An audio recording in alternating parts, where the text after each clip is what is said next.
Bonjour et bienvenue sur le podcast One Thing in a French Day. Aujourd'hui, lundi 4 mars 2024, cet épisode, le numéro 2338, s'intitule « La commode de notre chambre ». J'espère que vous allez bien et que vous êtes de bonne humeur. Je m'appelle Laetitia, je suis française, j'habite près de Paris et je vous raconte au travers de ce podcast un petit bout de ma journée. Vous pouvez vous abonner pour recevoir le texte du podcast, le transcript, à partir de 3 € par mois et ainsi avoir l'assurance de lire le texte tel que je l'ai écrit, découpé et orthographié. D'autant plus que le transcript est à lui seul un excellent outil pour améliorer votre compréhension du français. Je vous laisse découvrir la formule qui vous convient le plus et tous les effets positifs du transcript sur le site du podcast onethinginafrenchday.com. La commode de notre chambre.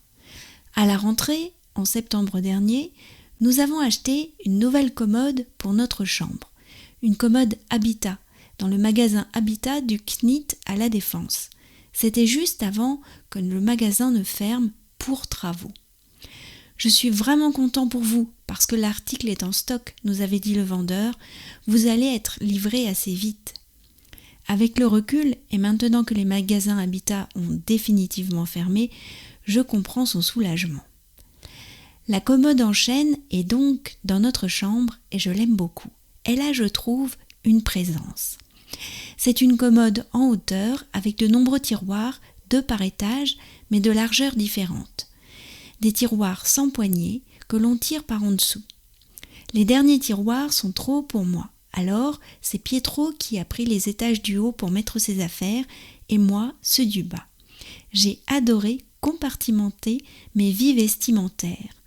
Un tiroir pour mes hauts, un tiroir pour mes pulls, un tiroir pour mes pantalons, un tiroir pour les vêtements de nuit, un tiroir pour les affaires de kung-fu, un tiroir pour les autres affaires de sport, un tiroir d'affaires d'été qui attendent le retour des beaux jours et un tiroir de petites choses diverses. Oui, Pietro a moins de tiroirs que moi. Parfois, je lui jette un coup d'œil en passant dans la chambre et je la trouve vraiment belle. Elle apporte quelque chose à notre maison. C'est la première fois qu'un meuble me fait cet effet. Et puis, elles sont bonnes. Elle n'a pas perdu son odeur de bois. C'est peut-être ça aussi qui la rend tellement présente, son odeur. One Thing in a French Day, c'est fini pour aujourd'hui. Je vous retrouve mercredi pour un nouvel épisode du podcast. À bientôt, au revoir.